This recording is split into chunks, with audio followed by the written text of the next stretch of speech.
Welcome to the Godzilla Vlogs, a podcast for everything and anything Godzilla. Here is your host, Adam Noyes. Raymond Burr. Big man. One of the greatest on-screen actors in Hollywood history, really, for both his booming voice and his physical presence. Most people know him for playing Perry Mason, a role Burr reveled in and quite enjoyed. But a lot of people know him for another role, and that is Steve Martin, in the Americanized version of the original Godzilla, titled Godzilla, King of the Monsters. Let me just start by saying that we, the fans, owe a lot more than we really give to Raymond Burr for his involvement in both King of the Monsters and his reappearance as Steve Martin in Godzilla 1985. We don't like to admit this, but it wasn't Ishiro Honda's Godzilla that became the groundbreaker that it became. It was the version re-edited and directed by Terry Morse and starring Raymond Burr that didn't just explode into theaters over here, but also over in Europe. Before we can get into Raymond Burr, let's talk a little history. Foreign films in the US never did well before 1956. They would be played in art house theaters, and that's really about it. And it was quite clear that those films were all subtitled. So in comes a producer, a personal hero of mine. Joseph E. Levine started buying a few Italian neo-realism films, and he would have them dubbed. One of these was actually Bicycle Thief, and that's a wonderful, wonderful movie. Suddenly, those movies were grossing millions of dollars, competing with actual Hollywood movies. So it was clear that dubbing was the answer. When Godzilla came along, a few people, including director Terry Morse, saw its potential not just as a dubbed movie, but as a movie which could reach a wider audience. And to be clear, they saw this because they loved the original movie. Most of them did. It's easy to find quotes from Terry Morse saying how much he loved Ishiro Honda's film for its themes and post-war attitudes. These guys thought it could reach a wider audience than just a simple dub job. They wanted to give it a much higher form of respect. So they pitched to Levine an idea of having an American actor and inserting him into a movie as a vassal for the audience here in the West. And Levine agreed to that rather strange idea and put forward considerably more money than what would have been expected for a simple dubbing. Terry Morse rents out a lot for, I believe, 7 days and hires Raymond Burr to play that vassal. And he does a great job. I mean, there's no denying in my book that the original Japanese version is a better film. But Raymond Burr's performance, especially during the major attack sequence, is not just wonderfully performed, but the dialogue is actually utterly apocalyptic in its scope. And in my opinion, actually sort of adds to Godzilla's big attack sequence. I also love the narration, especially in the beginning. It's not surprising King of the Monsters' destruction in flashback, because it made having Raymond Burr's narration give the illusion that he is a more prominent role than he actually really is. And at the same time, it was actually a common trope in the 40s and 50s. And this was because of the massive success of film noir, a genre both Terry Morse and Raymond Burr had great success in the past. I mean, let's look at Burr's role with King of the Monsters. He's hardly ever with the Japanese cast, except for a couple of scenes.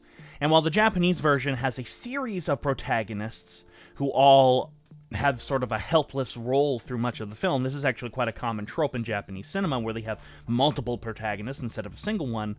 It's quite clear that that was done by the filmmakers of the original Godzilla on purpose. That was what Ishiro Honda wanted. Raymond Burr, in the American version, becomes the single protagonist. Again, that's sort of a part of that westernization of the film. But ironically, he has an even less substantial stake in the actual plot. And believe it or not, that's a good thing. It would have been strikingly easy for Terry Morse to turn Raymond Burr into an action hero. The American to save the day by perhaps having Martin drop the oxygen destroyer itself. Maybe he would have been an army soldier or something like that instead of a reporter. But instead they kept Serizawa's sacrifice. They kept the debate on whether or not to kill Godzilla or to study him. They kept Ishiro Honda's debate on scientific curiosity versus a national defense. In fact, Raymond Burr was so smitten by the original Japanese version of Godzilla, he kept a personal copy of the movie on film for his own enjoyment. And despite shooting all of his scenes in a day, and again, that's according to him, this was a role Burr greatly enjoyed and was immensely proud of throughout his entire career. For everything else he's done, he always looked back on Godzilla with fond memories. Let's not gloss over this. These people really respected the original film. It wasn't like, oh, we can make this better, blah, blah, blah, blah, blah, blah, blah. Far from it. For Terry Morse, adding Raymond Burr was going to better show this movie to a much wider audience, and Burr agreed. They cared. Look at the sets they tried to recreate, down to the finest detail, certain angles, doubling the original actors who were not actually in Hollywood. I mean, they had 7 days to do it. But it's clear they took advantage of those 7 days, and it paid off. Godzilla King of the Monsters, with its measly $125,000 budget, went on to gross over $2 million in the United States alone in 1956. I mean, that movie was a hit. And then this movie was bought by foreign distributors in Europe and dubbed into German, French, Italian, and it made even more money. And by 1959, the rights were sold to KHJ-TV, so the movie reached an even wider audience when TV was just in its infancy over here.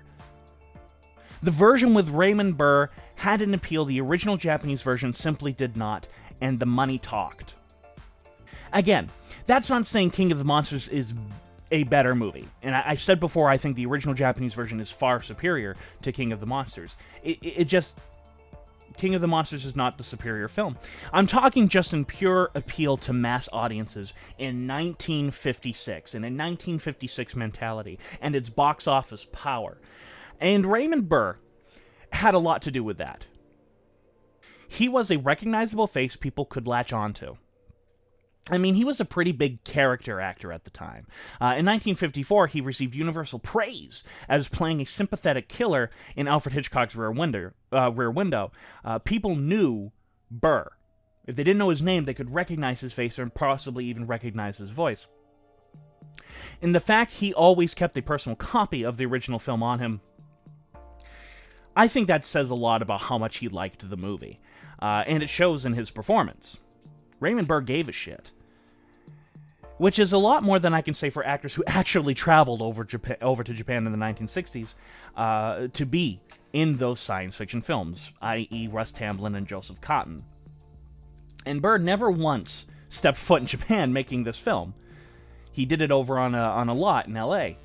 But we need to thank him not just for making Godzilla's birth successful, and to make Godzilla the pop culture icon it became, but also for his involvement in Godzilla in 1985. Yes, I'm about to defend Godzilla 1985. When Trans World Pictures bought the rights to the return of Godzilla for $500,000, the original intent was to make something kind of like What's Up, Tiger Lily. They would redub the movie and, treat it like a spoof on giant monster films. And the film a few U.S. actors partaking in the fun. Hell, they actually wanted to hire Leslie Nielsen to play the main actor.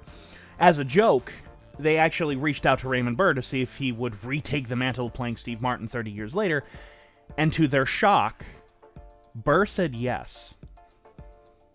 Burr said, "Everybody thought I was out of my mind, but it wasn't the large sum of money. It was the fact that, first of all, I kind of liked Godzilla. And where do you get the opportunity to play yourself 30 years later?" It's actually kind of funny that around this time period, Burr would be recast to play Perry Mason for a couple of TV movies. So he got to not just do it once, he got to do it twice. So that's pretty funny. But Burr became much more than a typical actor for Godzilla 1985. He watched the Japanese version, The Return of Godzilla, liked it, and put his foot down. if he was going to be in an Americanized version of this film, it was going to be treated seriously and with respect. And this floors people over at Transworld Pictures. But not just there, but Hollywood in general. I mean, there were newspapers reporting on this and so on and so on and so on and so forth, that he was treating the silly monster movie dead serious. But Raymond Burr never gave an inch. But Transworld Pictures had paid Burr a large sum of money, and he was a well-known actor. So the original idea was scrapped, and we got Godzilla 1985, which, despite some of its tonal problems and a terrible-looking US set, I do believe actually respected the original version quite a bit, other than a couple of glaring changes, in which I won't get into them here. I mean, Burr refused to take place in any Dr. Pepper product placement, and he wrote the amazing ending monologue that plays when Godzilla falls into the volcano, which in my opinion is one of the few areas where Godzilla 1985 actually does better than the Japanese version. That was Raymond Burr. So in summary, Burr's responsible for changing Godzilla 1985 from a silly comedy to the more serious version we actually got. It's just too bad that the US creators weren't more creative in integrating Raymond Burr into the plot. Instead, he's just kind of sitting there, even more so than in King of the Monsters. Burr wasn't just an actor to be put into a previously made movie. He was a fan. He would laughably joke that he wished he did the original movie for free just to get a piece of the residual pie, because he would have gotten a lot more than the $10,000 he was paid in 1956. And why not? I mean, this is a pop culture icon. He even fought to get the rights to Godzilla, so that way he could treat it with even more respects, and he could possibly even make a new Godzilla movie. He said, "Godzilla is a symbol of the nuclear menace threatening mankind." He meant every word of that. He liked Godzilla, he respected the original film, and without Burr, I doubt Godzilla would have taken on, as much of popularity as it did back in the 1950s. I even doubt Godzilla's impact on pop culture would have been a fraction of what we wound up getting. I'd bet Godzilla would be something more like Gamera in Western eyes, something people might recognize, but know really nothing about. Instead, Godzilla is a name not just everyone knows, but people can actually visualize without seeing a single movie, for good and for bad. So the next time you watch a Godzilla movie, any Godzilla movie, lift a toast to Raymond Burr and thank him for helping to make Godzilla the icon he is. So, that being said, go on Facebook, like AN Productions for all up-to-date information of what we're doing. All my social media down in the description below. And in the end, this is Adam Noyce of AN Productions saying sayonara.